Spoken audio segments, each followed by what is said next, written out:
जब तक अभय सिंह चौटाला ने यह बात दमदार तरीके से नहीं उठाई थी, तब तक इस पर सरकार भी चूं तक नहीं कर रही थी।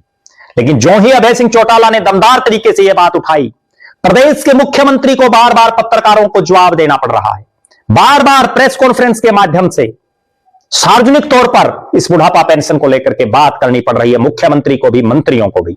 यह होता है दबाव, यह होता है एक दमदार नेता का फायदा।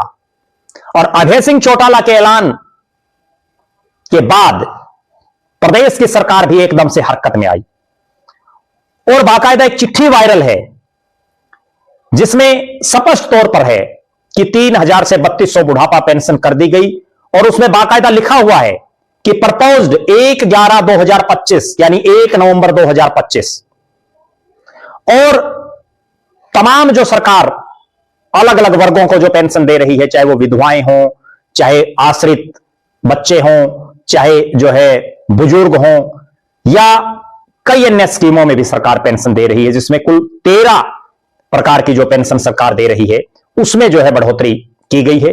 निश्चित रूप से सरकार का एक सराहनीय कदम है, इसकी सराहना भी करनी चाहिए। लेकिन जो मैंने पहले कहा कि झुकती है दुनिया झुकाने वाला चाहिए, झुकती है सरकारें झुकाने वाला चाहिए, अभय सिंह चौटाला के ऐलान ने आखिरकार सरकार को मजबूर कर दिया जरूरतमंद लोगों की बुढ़ापा पेंशन बढ़ाने का ऐलान करने के लिए। और जो सूचनाएं आ रही हैं उसके मुताबिक जिन लोगों को पेंशन नहीं मिल रही थी, उनकी भी खाते में पेंशन आई। अब देखना यह है कि 20 तारीख का जो प्रस्तावित विरोध प्रदर्शन है, उसको लेकर के अब अभय सिंह चौटाला क्या निर्णय लेते हैं। एक बहुत बड़ी बात, अभय सिंह चौटाला उस पार्टी के राष्ट्रीय अध्यक्ष हैं जिनके प्रदेश की विधानसभा में केवल 2 विधायक हैं। दूसरी तरफ कांग्रेस 5 सांसद, 37 विधायक, उसके बावजूद प्रदेश की सरकार पर दबाव बनाने के लिए या कम से कम मांग रखने के लिए बहुत लेट जागे कांग्रेसी। जेजेपी के नेताओं के बयान आते रहे, लेकिन जितना दमदार फैसला प्रदेश के बुजुर्गों के सम्मान में चौधरी देवीलाल के पोते अभय सिंह चौटाला और उनकी पार्टी इंडियन नेशनल लोकदल ने लिया, वो वास्तव में काबिले तारीफ है।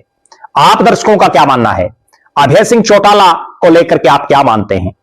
क्या वास्तव में इस पूरे एपिसोड में अभय सिंह चौटाला एक रियल हीरो बनकर के उभरे और एक दमदार नेता की छवि के तौर पर एक बार फिर से उनकी चर्चा प्रदेश में चल पड़ी है? बहुत से फैसलों में उनको दमदार नेता माना जाता है।